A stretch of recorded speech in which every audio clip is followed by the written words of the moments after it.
పవన్ కళ్యాణ్ విషయంలో Jaganmohan Reddy sketch fail అయిందా? ఆ ఇద్దరి నేతల టెన్షన్ ఇప్పుడు పవన్ కళ్యాణ్కి వదిలిందా? ఈ విషయంలో చంద్రబాబు గారు హ్యాపీగా ఉన్నారా అంటే అవుననే సమాధానం ఇస్తున్నారు కొంతమంది రాజకీయ విశ్లేషకులు. ఇక ఇదే అంశానికి సంబంధించి మనతో మాట్లాడేందుకు ప్రముఖ రాజకీయ విశ్లేషకులు జగదేవ్ గారు మనతో ఉన్నారు. ఆయనతో మాట్లాడదాం. జగదేవ్ గారు నమస్తే అండి. నమస్తే అండి. జగదేవ్ గారు, పవన్ కళ్యాణ్ విషయంలో జగన్మోహన్ రెడ్డి స్కెచ్ ఫెయిల్ అయిందా? ఆ ఇద్దరి నేతల టెన్షన్ ఇప్పుడు పవన్ కళ్యాణ్కి వీడిందా? ఈ అంశంలో చంద్రబాబు గారు చాలా హ్యాపీగా ఉన్నారా అంటే ఏం చెప్తారు? ఆ ఇద్దరి నేతలు ఎవరు అంటే మీకు అర్థమై ఉంటుంది కదా. చంద్రబాబు గారు ఎందుకు హ్యాపీగా ఉంటారు అంటే ఆయన దేనికి పెద్దగా ఎక్స్ప్రెస్ చేయరు. అంటే పవన్ కళ్యాణ్ తెలుసుకున్నారు అన్నట్టుగా హ్యాపీగా ఫీల్ అయి ఉంటారు. ఎందుకంటే పవన్ కళ్యాణ్ గారికి వాళ్ళ అన్నయ్య గారు చిరంజీవి గారు పిఆర్పి పెట్టినప్పుడు లాంటి అనుభవమే ఇప్పుడు కూడా ఎదురవుతుందని నా అభిప్రాయం. ఎలా అంటే పిఆర్పికి మీరు అబ్జర్వ్ చేస్తే అప్పుడు చాలామంది తండోపతండాలుగా నాయకులు ఆ పార్టీ వాళ్ళు ఈ పార్టీ వాళ్ళు వచ్చి చేరిపోయారు. అంతా హడావిడి. ఇంకా చిరంజీవి గారికి తిరుగులేదు, గవర్నమెంట్ ఫామ్ చేసేస్తారు, ఈయనే ముఖ్యమంత్రి అయిపోతాడు, అది ఇది ఓదరగొట్టారు. ఏమైందో తెలీదు. ఇంకా ఎలక్షన్స్ నెల 2 నెలలు ఉన్నాయనగా ఒక్కొక్కడిగా బయటికి రావడం, ఒక్కొక్కడిగా రాజీనామాలు చేయడం, ఒక్కొక్కడిగా చిరంజీవి గారి విధి విధానాల గురించి వేలెత్తి చూపిస్తూ బయటికి రావడం లాంటివి జరిగాయి. సో అదే పాచిక మళ్ళీ ఇప్పుడు పవన్ కళ్యాణ్ మీద కూడా వేస్తున్నారని కూడా అభిప్రాయం ఉంది. ముఖ్యంగా నా అభిప్రాయం అది. ఎందుకంటే ఇప్పుడు ఒక వ్యక్తి పవన్ కళ్యాణ్ గారు టీడీపీతో పొత్తు పెట్టుకుంటాను అని అన్నప్పుడే పొత్తు పెట్టుకుంటున్నారా, ఎందుకు పెట్టుకుంటున్నారు, మాకు ఎన్ని స్థానాలు ఇస్తున్నారు, రేపు పొద్దున ప్రభుత్వం వస్తే ప్రభుత్వంలో మాకు ఎటువంటి స్థానాన్ని కల్పించబోతున్నారు తెలియపరచాలని ఆ సదరు వ్యక్తి లేఖ రాశారు. ఆ పేరేంటి లాస్ట్లో చెప్తాను. అరే నాయకుడికి ఇష్టమయ్యి చెప్పారు, ములాఖతులో బయటకు వచ్చిన తర్వాత అనౌన్స్ చేశారు. ఆయన మొదటి నుంచి మొత్తుకుంటున్నాడు అదే, బుర్ర బద్దలగొట్టుకుని మొత్తుకుంటుంది అదే, నేను ప్రభుత్వ వ్యతిరేక ఓటును చేల్చదలుచుకోలేదు. దానికి కొన్ని రీజన్స్ కూడా ఉన్నాయి గతంలో జరిగినవి. ఎస్పెషల్లీ 2019 ఎన్నికల్లో పవన్ కళ్యాణ్ గారు జనసేన విడిగా పోటీ చేయడం వల్ల సుమారుగా ఒక 60 స్థానాల వరకు టీడీపీ కోల్పోయింది. లేదు అదే కలిసి ఉంటే ఖచ్చితంగా 60 స్థానాలు టీడీపీకి వచ్చేవి. ఏమో గవర్నమెంటే ఫామ్ చేసేదేమో. 2009లో అప్పుడు కాంగ్రెస్ రావడానికి టీడీపీ రాకపోవడానికి పిఆర్పి కారణమని చాలామంది విశ్లేషకుల అభిప్రాయం.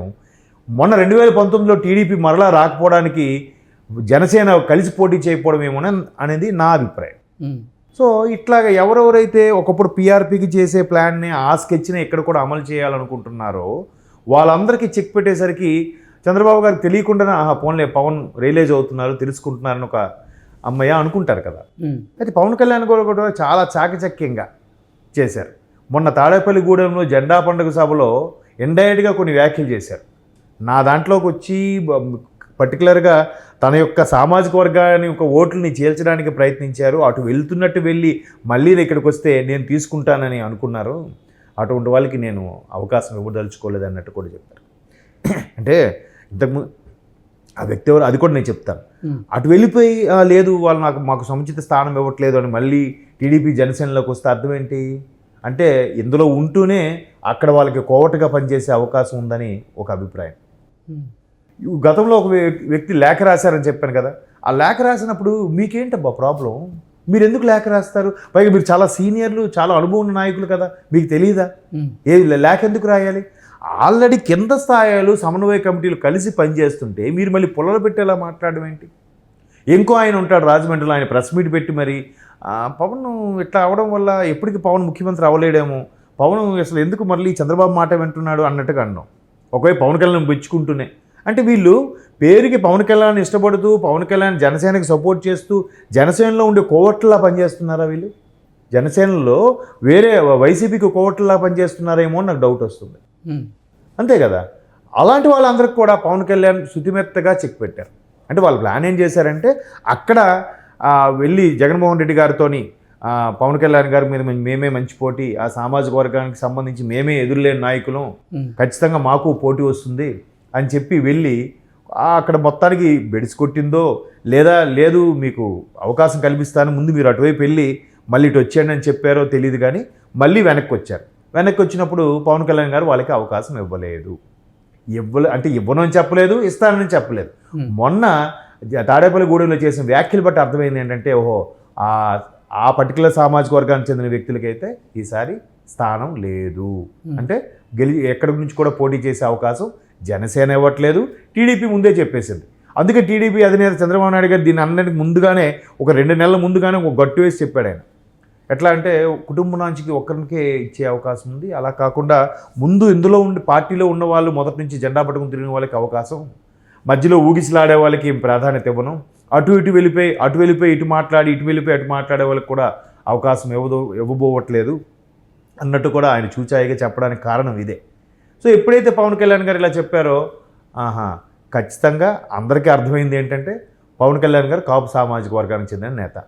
సో అదే కాపు సామాజిక వర్గానికి చెందిన నేతలు ఎవరైతే ఇప్పుడు ఆల్రెడీ ఉన్నారో వాళ్ళు మేము నిలబడితే వైసీపీ తరఫున మాకు ఓట్లు వస్తాయని ఆలోచించి అటు వెళ్ళారో లేదా బేరం కుదుర్చుకున్నారో సంథింగ్ తెలియదు, కానీ మళ్ళీ అక్కడ సరిగ్గా వైసీపీలో సీట్ ఇవ్వము అని అనేసరికి మళ్ళీ వెనక్కి వచ్చే ప్రయత్నం చేస్తే వాళ్ళకి సీట్ ఇవ్వకుండా పవన్ కళ్యాణ్ గారు చెక్ పెట్టారు.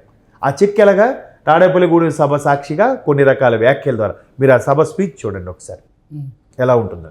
అయితే అది ఎవరో కాదు, అందరికీ తెలిసిన విషయమే, ముద్రగడ పద్మనాభం గారు. ముద్రగడ పద్మనాభం గారికి వైసీపీలో టికెట్ కన్ఫర్మ్ అయ్యిందని కొన్నాళ్ళు ఊగిసలాడారు, 2 months బ్యాక్. ఆ తర్వాత ఏమన్నారు, లేదు ఆయన కాదు వాళ్ళ అబ్బాయికి ఇస్తారు అన్నారు. ఆయనకి ఇవ్వలేదు, వాళ్ళ అబ్బాయికి ఇవ్వలేదు, ఎక్కడ అనౌన్స్మెంటు లేదు, ఒక స్టేట్మెంటు లేదు. ఇప్పటివరకు వైసీపీ ఎవరెవరికి కన్ఫర్మ్ అయిందని ఒక లిస్టు కూడా లేదు. కేవలం ఊగిసలాట, ఊహాజనితమైనవే. మొన్న కుప్ప నియోజకవర్గంలో సంబంధించి భరత్ అనే వ్యక్తికి గెలిపించుకోండి అని మీ మంత్రి పదవి ఇస్తాను ఇక్కడే అని చెప్పారు తప్ప మిగతా అన్నీ కూడా వైనాట్ 175 అనే కాన్సెప్ట్లో ఇక్కడ వాళ్ళని అక్కడికి అక్కడ వాళ్ళని ఎక్కడికి చేస్తూనే ఉన్నారు. ఎవరికి సీట్ కన్ఫర్మ్ కాలేదు. మంత్రులకు కూడా సీట్ ఇస్తారో లేదో తెలియదు, ప్రజెంట్ సిట్టింగ్ మంత్రులకు కూడా. సో అటువంటి డైలమాలు ఉన్నప్పుడు ముద్రగడ పద్మనాభం గారికి కూడా అవకాశం లేదు. మళ్ళీ ఆయన వెనక్కి వచ్చి చూస్తే ఇక్కడ కూడా మొండి చేయి చూపించే అవకాశం ఉంది. ఇంకో వ్యక్తి ఎవరని అంటారా, ఇంకా మరెవరో కాదు, ఒకప్పుడు పీఆర్పీలో కూడా పనిచేసిన బలమైన వ్యక్తే హరిరామ్ జోగయ్య గారు. ఆయన కూడా ఇప్పుడు పవన్ కళ్యాణ్ గారు సపోర్ట్ చేస్తూ మీరు ఎన్ని స్థానాలు మాకు ఇస్తారో చెప్పండి, మాకు ఇంత తక్కువ స్థానాలు ఇవ్వడం మాకు అవమానకరంగా ఉంది అంటే ఏంటిది? విడిపోయే ప్రయత్నమేనా? వైసీపీ ఏమైనా ప్రయత్నం చేస్తుంది? వీళ్ళిద్దరూ కలవకూడదని విశ్వ ప్రయత్నాలు చేసింది, దత్తపుత్రుడు, ప్యాకేజ్ స్టారు, అది ఇది అని. అయినప్పుడు కూడా ఎన్ని విమర్శలు చేసినా, ఎంతగా అవమానించినా కూడా లేదు, ప్రభుత్వ వ్యతిరేక ఓటు మేము చేర్చదలుచుకోలేదు అని ఒకే మాట మీద ఉన్నారు. సో హరిరామ్ జోగయ్య గారు, ముద్రగడ పద్మనాభం గారు లాంటి సీనియర్ నాయకులు మళ్ళీ వెనక్కి వచ్చే ఉద్దేశం ఉన్నా కూడా, లేదా అటు వెళ్ళిపోయే ఉద్దేశం ఉన్నా కూడా వీళ్ళు పట్టించుకునే పరిస్థితుల్లో లేరు. సో వాళ్ళకి మళ్ళీ అవకాశం ఇచ్చే ఛాన్స్ కూడా లేదనే పవన్ కళ్యాణ్ గారు పునరుద్ఘాటించినట్టుగా అనిపించింది ఆ సభలో. అది చంద్రబాబు గారు పోన్లే పవన్ కళ్యాణ్ గారు తెలుసుకున్నారు అని హ్యాపీగా ఫీల్ అవుతారు కదా, అదే దాని సారాంశం అని నా అభిప్రాయం. ఓకే జగదేవ్ గారు, అంటే మీరు చెప్పేదాని ప్రకారంగా ఇటు ముద్రగడ గారు కానివ్వండి, ఇటు హరిరామ జోగయ్య గారు కానివ్వండి, ఇద్దరు కూడా జగన్మోహన్ రెడ్డి కోవట్లు అని చెప్తారా మీరు? కోవట్లని అనలేం, కానీ అట్లా గతంలో పీఆర్పీ అనుభవాన్ని బేస్ చేసుకుని అలా చెప్పాను. మేబీ కోవట్లు కాకపోయినా అటు వెళ్ళి ఇటు వెళ్ళి ఊగిసలాడిగా ఉండే వాళ్ళని కూడా తీసుకోవడం కరెక్ట్ డెసిషన్ కాదు కదా.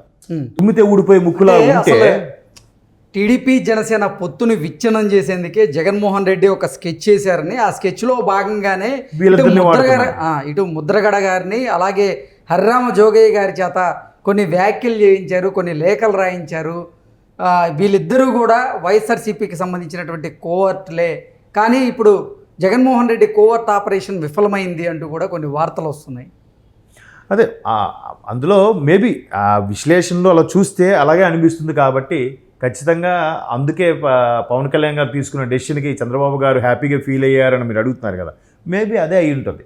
పవన్ కళ్యాణ్ గారు కూడా ఇవన్నీ విశ్లేషణ చెప్పకుండా ఇండైరెక్ట్గా ఆ సభలో ఈ విధంగా ఈ అర్థం వచ్చేలాగా మాట్లాడారు. మీరు ఒకసారి స్పీచ్ చూస్తే మీకు క్లారిటీ వస్తుంది. సో ఇటువంటి వాళ్ళు చెక్ పెట్టడమే మంచిది, భవిష్యత్తు కోసం, పార్టీ ప్రయోజనాల కోసం. ఓకే అండి, థ్యాంక్ యూ సో మచ్.